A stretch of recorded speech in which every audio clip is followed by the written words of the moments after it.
Hello everyone, मैं शिव शर्मा स्वागत करता हूं आपके अपने all about physical education channel पे। तो चलिए शुरू करते हैं।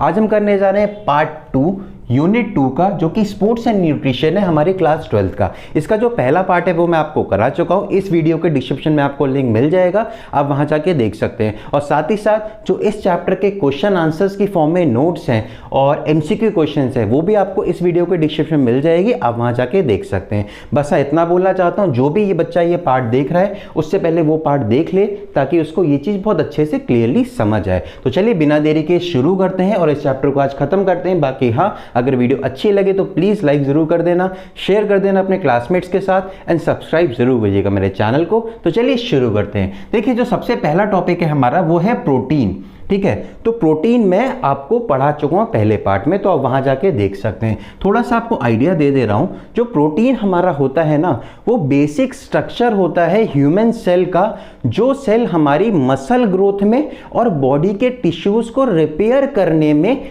हेल्प करती है या फिर यूज होती है, आप ये बोल लीजिए। इतना क्लियर हो गया प्रोटीन का। और प्रोटीन एक तरह का हमारा वो प्रोडक्ट है या वो हमारा न्यूट्रिशन है जो हमें हेल्प करता है। किस चीज़ के लिए? हमारी मसल्स की ग्रोथ के लिए या फिर बॉडी डेवलपमेंट के लिए। आई होप इतना क्लियर हो गया ना। अब बात करते हैं प्रोटीन की टाइप की। जो पहला टाइप है प्रोटीन का वो है एसेंशियल प्रोटीन्स, और सेकेंड टाइप क्या है? Non essential proteins. तो उनके नाम से ही आपको क्लियर हो रहा होगा। एसेंशियल प्रोटीन्स में ज़रूरत है, ज़रूरी ही है।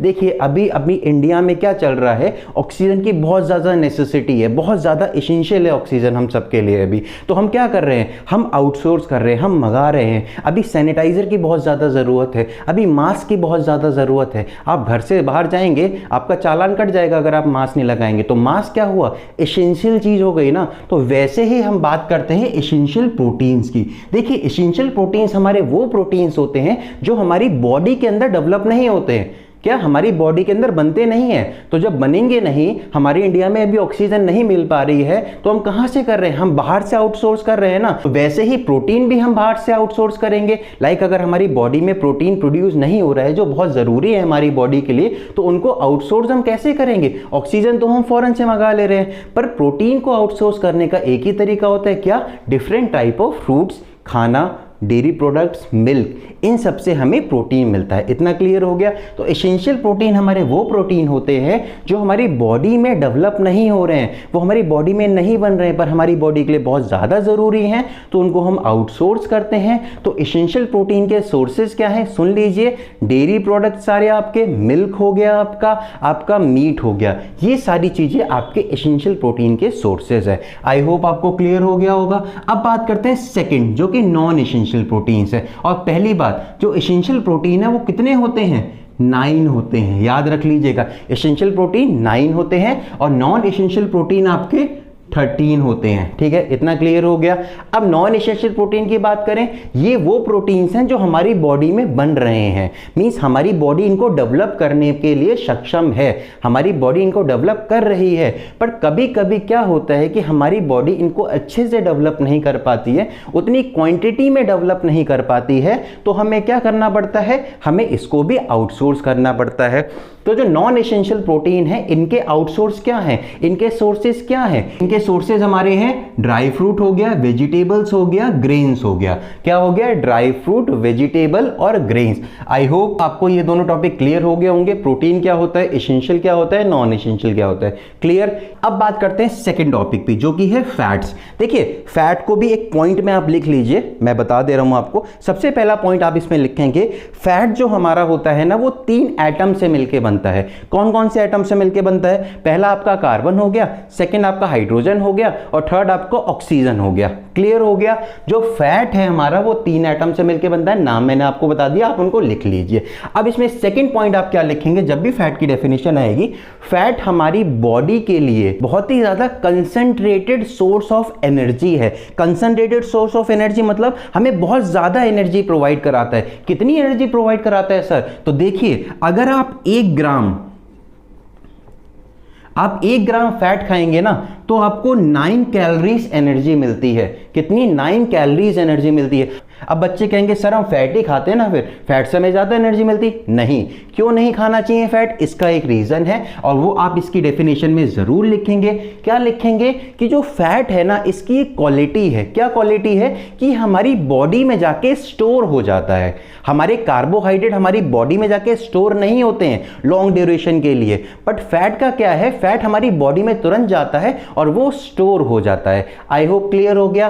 बात करते हैं हमारे फैट डाइटिशियन क्या बोलता है कि हमारी डाइट में कितना फैट होना चाहिए। तो कितना होना चाहिए, 5 से 10% फैट होना चाहिए हमारी डाइट में, ये डाइटिशियन बोलते हैं। तो ये पॉइंट भी लिख लीजिएगा और इसके बाद में एक और पॉइंट लिख लीजिएगा, जितनी भी लॉन्ग ड्यूरेशन एक्टिविटीज होती हैं, कार्बोहाइड्रेट हम जो लेते हैं उसकी एनर्जी खत्म हो जाती है, तो जो फैट होता है ना, फैट हमें एनर्जी प्रोवाइड कराता है for long duration of activities. इतना क्लियर हो गया। तो चलिए अब ये आपको टॉपिक भी क्लियर हो गया। अब टाइप्स की बात कर लेते हैं। तो फैट का सबसे पहला टाइप होता है सैचुरेटेड फैट और दूसरा होता है अनसैचुरेटेड फैट। तो सैचुरेटेड फैट की अगर हम बात करते हैं तो सिंपल भाषा में बता रहा हूं, 2 पॉइंट है, लिख लीजिए। सैचुरेटेड फैट रूम टेम्परेचर पे सॉलिड स्टेट में होता है, इसलिए हम इसको सॉलिड फैट भी बोलते हैं। ठीक है, सैचुरेटेड फैट का दूसरा नाम क्या है, सॉलिड फैट। और दूसरी बात क्या है सैचुरेटेड फैट में, कि सैचुरेटेड फैट हमें कहां से मिलता है, ये एनिमल प्रोडक्ट से मिलता है ज्यादातर। ठीक है, आई होप इतना क्लियर हो गया। अब बात करते हैं अनसैचुरेटेड फैट की। तो अनसैचुरेटेड फैट की हम बात करते हैं तो अनसैचुरेटेड फैट लिक्विड स्टेज में रहता है। और दूसरी बात, जो अनसैचुरेटेड फैट है हमारा, वो हमें कहां से मिलता है, वो हमें प्लांट से मिलता है। आई होप इतना क्लियर हो गया। ये हमें प्लांट से मिलता है, ये एनिमल प्रोडक्ट से मिलता है हमें। इतना आपको क्लियर हो गया, बिल्कुल ओके।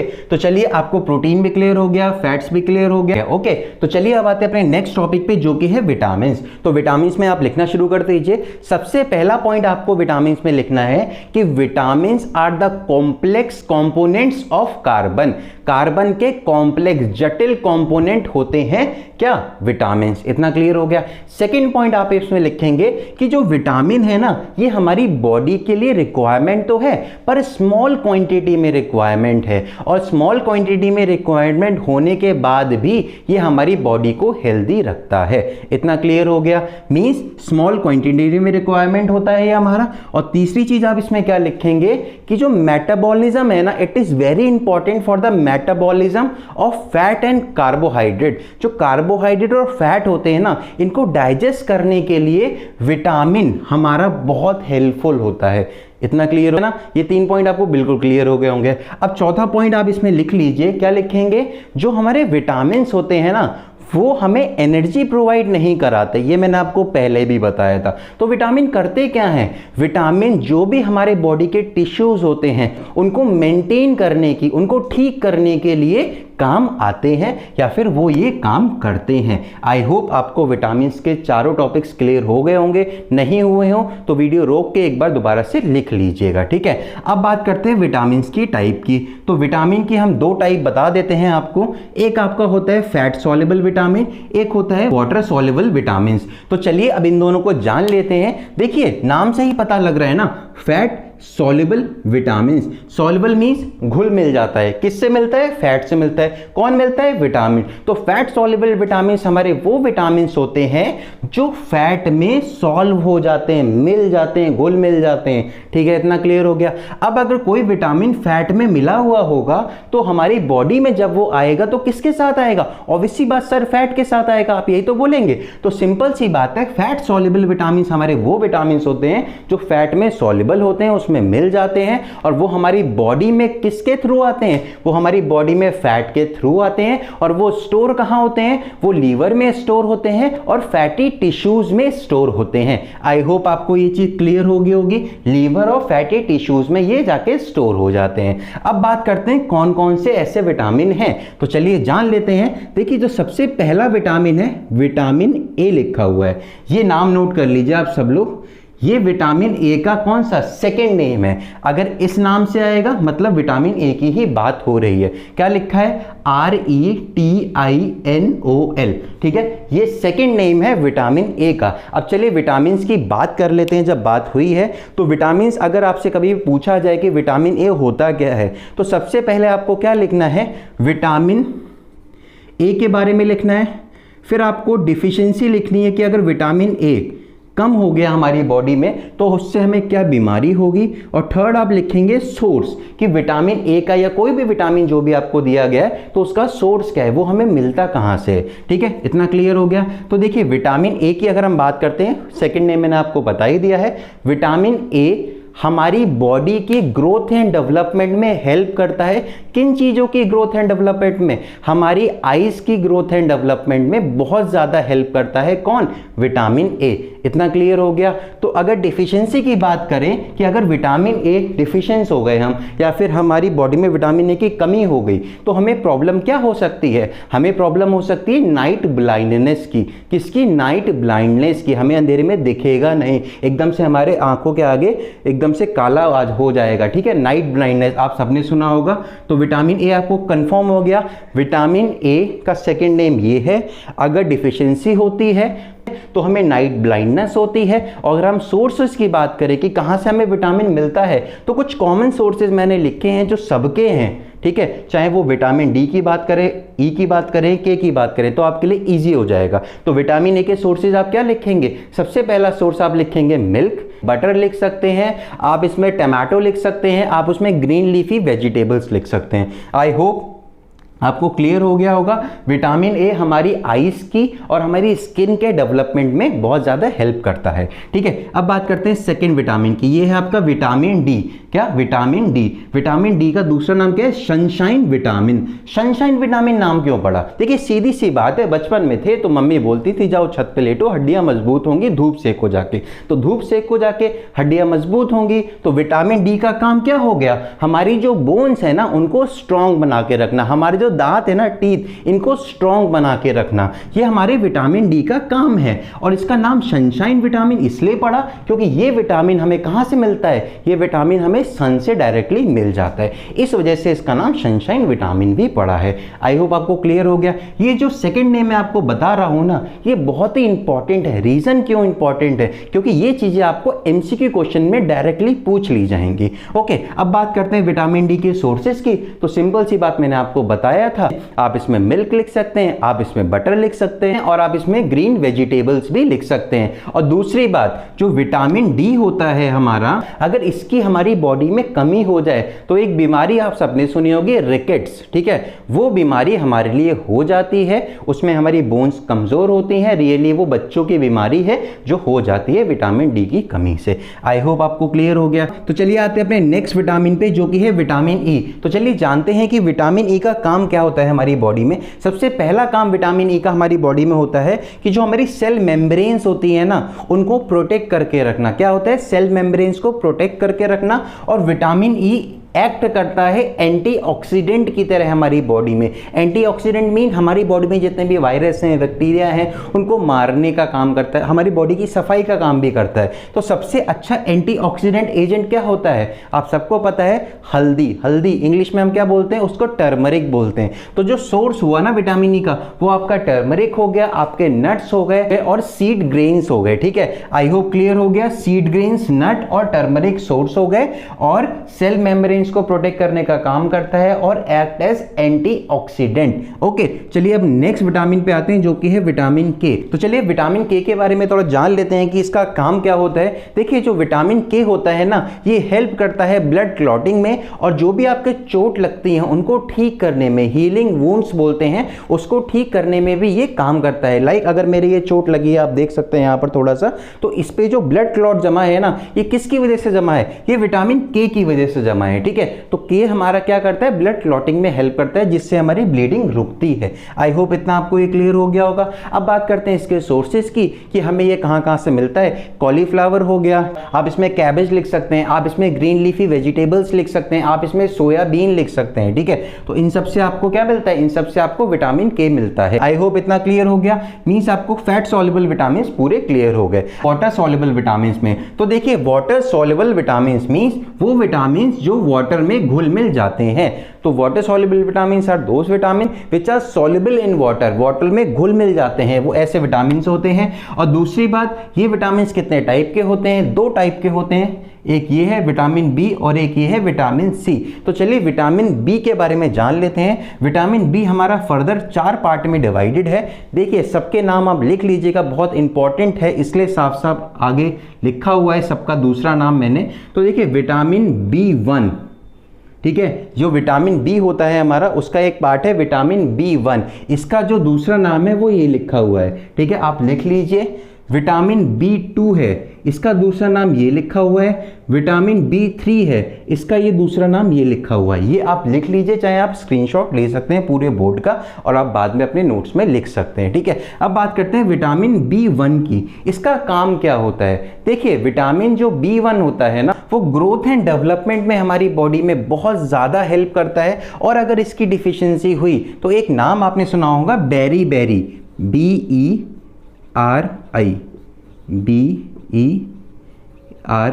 बेरी-बेरी नामक एक बीमारी होती है। अगर विटामिन B1 आपकी बॉडी में डिफिशिएंट है, मींस कम है, तो आपको ये बीमारी हो सकती है। आई होप आपको क्लियर हो गया। ग्रोथ एंड डेवलपमेंट में काम करता है और डिफिशिएंट हुआ तो ये बीमारी हो सकती है। अब हम विटामिन B2 की बात करें तो विटामिन B2 का सेकेंड नेम आपके सामने लिखा हुआ है। और विटामिन B2 आपको हेल्प करता है किस चीज़ में? हमारी बॉडी में जो रेड ब्लड सेल होती हैं RBCs, उनके ग्रोथ में, उनको बढ़ाने में, उनको बनाने में हेल्प करता है, ठीक है। और सीधी सी बात है, अगर विटामिन B2 हमारी बॉडी में डिफिशिएंट हुआ, हमारी बॉडी में कम हुआ, तो ऑब्वियस सी बात है जो हमारी रेड ब्लड सेल्स है उनकी ग्रोथ भी कम होगी, रुक जाएगी। ये कॉज होता है विटामिन B2 की डिफिशियंसी का हमारी बॉडी में। आई होप क्लियर हो गया।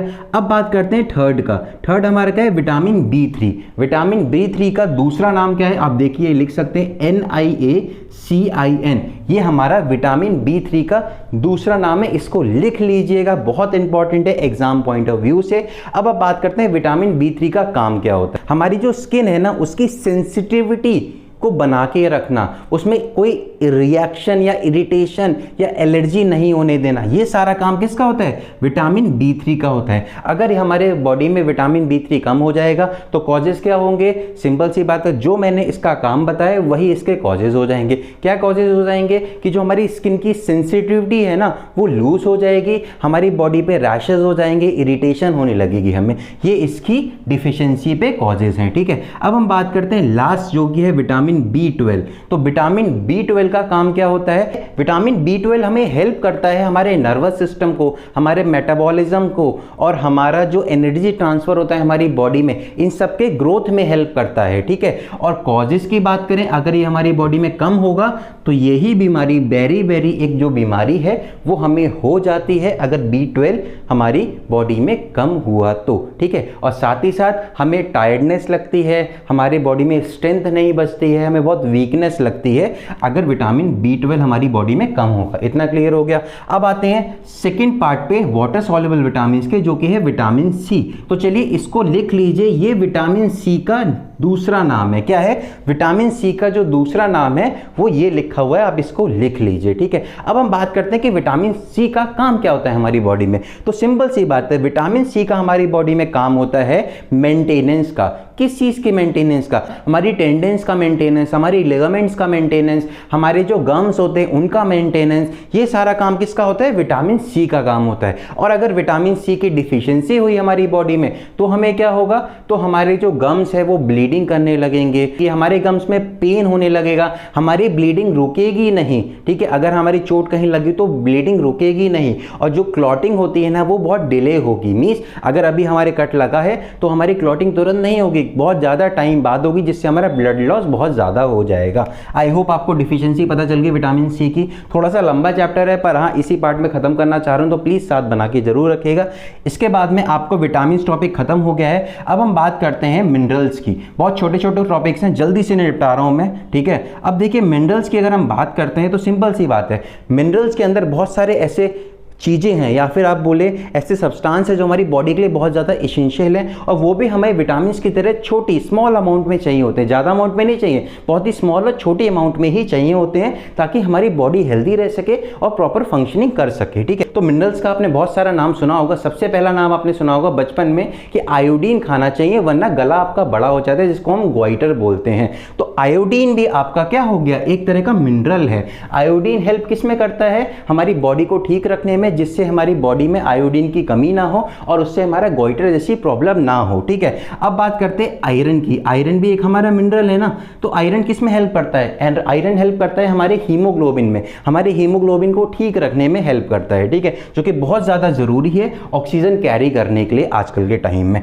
आई होप आपको ये सारे मिनरल्स दिख रहे होंगे और इन सब की डेफिनेशन के सामने आ रही है, मैंने हाईलाइटर से मार्क भी कर रखी है, आप देख सकते हैं सिंगल लाइन की डेफिनेशन है, आप सीधा जाके वहां पर ये चीज लिख सकते हैं। ठीक है, अब बात करते हैं इसके बाद में नेक्स्ट टॉपिक पे, जो कि हमारा non nutritive components of diet है। देखिए न्यूट्रिटिव कंपोनेंट्स से ना, ये मींस हमें इनसे कोई न्यूट्रिशन मिल रहा था। नॉन न्यूट्रिटिव कंपोनेंट मतलब क्या होते हैं कि इससे हमें कोई न्यूट्रिशन मिल नहीं रहा है। ठीक है, इससे हमें कुछ भी नहीं मिल रहा है। तो तीन हमारे non nutritive components of diet होते हैं, आप देख लीजिए। सबसे पहला होता है वाटर। आप सबको पता है वाटर एक नॉन न्यूट्रिटिव कंपोनेंट है जिसको हम डाइजेस्ट नहीं कर सकते हैं। ठीक है, इसके बाद में फाइबर हो गया, या फिर हम इसको ये नाम से भी बोलते हैं, आपके सामने लिखा हुआ है, ज़्यादातर इसी नाम से हमारा ये आता है, अगर कभी भी आया तो। जनरली नहीं आता, अगर आता है तो इसी नाम से आता है। और जो तीसरा है आर्टिफिशियल स्वीटनेस एंड प्रिजर्वेटिव्स। तो आर्टिफिशियल स्वीटनेस एंड प्रिजर्वेटिव्स की हम बात करते हैं तो सिंपल सी बात है, आपने शुगर फ्री का नाम सुना होगा ना,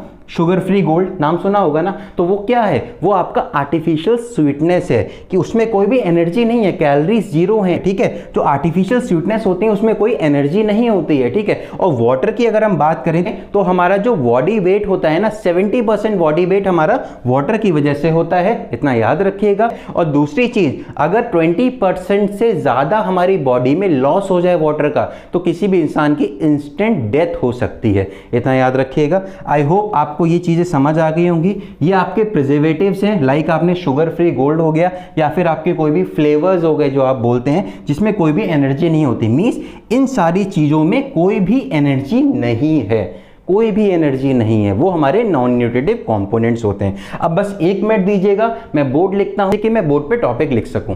तो चलिए जल्दी से इन्हें 3 टॉपिक और बचे हैं वो खत्म करते हैं इस चैप्टर के, और साथ ही साथ इस चैप्टर को भी खत्म करते हैं। देखिए सबसे पहला टॉपिक है बीएमआई, जिसका फुल फॉर्म होता है बॉडी मास इंडेक्स। डरिए मत, ये जो क्वेश्चन आता है ये हमेशा एमसीक्यू में आता है, और ज्यादातर या तो फुल फॉर्म पूछा जाता है या तो इसका फॉर्मूला पूछा जाता है। तो फॉर्मूला भी आप याद कर लीजिए। बीएमआई का फॉर्मूला क्या होता है, बॉडी मास इंडेक्स जो कि बीएमआई है हमारा, इज इक्वल टू वेट जो कि केजीज में होना चाहिए, डिवाइडेड बाय हाइट। ठीक है, हाइट इंटू हाइट जो कि मीटर में होनी चाहिए हमारी हाइट की यूनिट। आई होप क्लियर हो गया। ये हमारा बॉडी मास इंडेक्स का फॉर्मूला है। बीएमआई का फुल फॉर्म क्या होता है, बॉडी मास इंडेक्स। और बॉडी मास इंडेक्स हम निकालते क्यों हैं, किसी भी पर्सन की बॉडी को क्लासिफाई करने के लिए, डिफरेंट स्टेजेस में उसकी हेल्थ को देखते हुए कि ये पर्सन ओबेस है, या फिर ये नॉर्मल वेट है, या फिर इसका बिल्कुल वेट ही नहीं है, बहुत कम वेट है, या फिर अंडर वेट कैटेगरी में आता है। तो ये हम किससे पता करते हैं, ये हम बीएमआई से पता करते हैं। आई होप इतना आपको क्लियर हो गया। अब बात करते हैं सेकंड टॉपिक पे, जो कि है पिटफॉल्स ऑफ डाइटिंग। देखिए पिटफॉल्स कोई डाइटिंग नहीं है, इतना याद रखिएगा। पिटफॉल्स मींस वो गलतियां जो आप डाइटिंग के दौरान करते हैं। लाइक अगर मैं बहुत मोटा हूं, और मैं हूं ही, मेरे को पता है, तो अगर मैं चाहूं कि मेरे को अपना वेट कम करना है तो कल से क्या करूंगा, मैं खाना छोड़ दूंगा, मैं बिल्कुल लेस कैलोरी डाइट खाऊंगा। अगर मेरे लिए 2000 कैलोरी एक दिन में रिक्वायर्ड है और मैं 1000 कैलोरी की डाइट ही खा रहा हूं, तो वो डिफिशियंसी हो जाएगी हमारी बॉडी में कैलोरीज की, जिससे क्या होगा, मैं वीडियो बनाते बनाते गिर जाऊंगा, मेरे को चक्कर आ जाएंगे, कुछ भी चीज हो सकती है, मेरी बॉडी प्रॉपर फंक्शनिंग नहीं करेगी। तो वो क्या चीज होती है, वे पिटफॉल्स होती हैं हमारी डाइटिंग के। तो सिंपल सी बात है, पिटफॉल की डेफिनेशन आप लिखेंगे कैसे, अगर कोई भी इंडिविजुअल है वो अपना वेट रिड्यूस करना चाहता है और वो क्या करता है, वो स्टार्विंग करता है, वो खाना नहीं खाता, वो लेस कैलोरी डाइट खाता है, वो पिल्स लेता है वेट कम करने के लिए, तो क्या होगा, उसका वेट रिड्यूस होगा? नहीं, उसका वेट रिड्यूस नहीं होगा।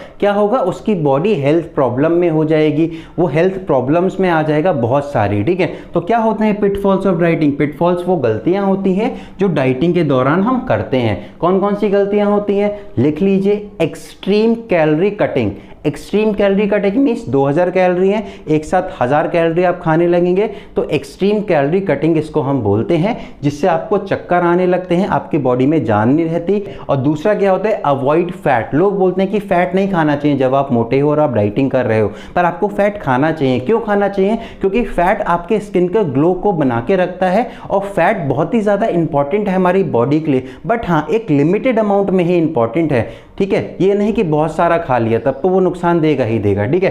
तो 2 पिटफॉल्स मैंने आपको बता दिए, बाकी पिटफॉल्स आपके सामने आ रहे हैं। इसमें आपका स्ट्रेस भी हो सकता है, अवॉइडिंग वाटर भी हो सकता है, ठीक है। आप पानी नहीं पीते हैं तब भी आपकी डाइटिंग इफेक्ट करती है और वो भी आपका पिटफॉल होता है डाइटिंग का। बहुत सारे पिटफॉल्स आपके सामने आ रहे हैं, आप कोई भी लिख सकते हैं। और दूसरी टॉपिक हमारा आता है जो कि फूड इंटॉलरेंस। तो चलिए फूड इंटॉलरेंस की बात कर लेते हैं। तो देखिए फूड इंटॉलरेंस मतलब ये होता है कि अगर कोई भी एक पर्सन है जिसने समोसा खाया और उसको वो समोसा डाइजेस्ट नहीं हुआ, उसको वॉमिटिंग हो गई, मींस उस पर्सन को समोसे से एलर्जी है। जो भी उसमें इंग्रेडिएंट यूज हुए, लाइक आलू यूज हुआ है तो उस पर्सन को आलू से एलर्जी है, वो आलू को डाइजेस्ट नहीं कर पाता है। तो ये चीज क्या कहलाती है? ये फूड इंटॉलरेंस कहलाती है। मींस अगर कोई भी पर्सन कोई भी चीज को डाइजेस्ट नहीं कर पाता है और उसको वॉमिटिंग हो जाती है, उसको चक्कर आने लगते हैं, उसके पैरों में दर्द होने लगता है, उसके जॉइंट्स में पेन होने लगता है, उसको डिहाइड्रेशन हो जाता है, तो वो क्या होता है? वो हमारा फूड इंटॉलरेंस होता है। आई होप आपको ये चीज क्लियर हो गई होगी। बाकी एक चार्ट आपके सामने आ रहा है जिसमें आप डाइटिंग मिथ्स देख सकते हैं। डाइटिंग मिथ्स क्या होती हैं? वो मिथ होती हैं जैसे कि आप बोलते हैं ना कि जो पिटफॉल्स होते हैं, गलतियां, एक तरह से वैसे ही होता है। लोग बोलते हैं कि हमें फैट नहीं खाना चाहिए, ये भी एक मिथ है, पर इसका सोल्यूशन क्या है वो आपके सामने लिखा है, आप देख सकते हैं।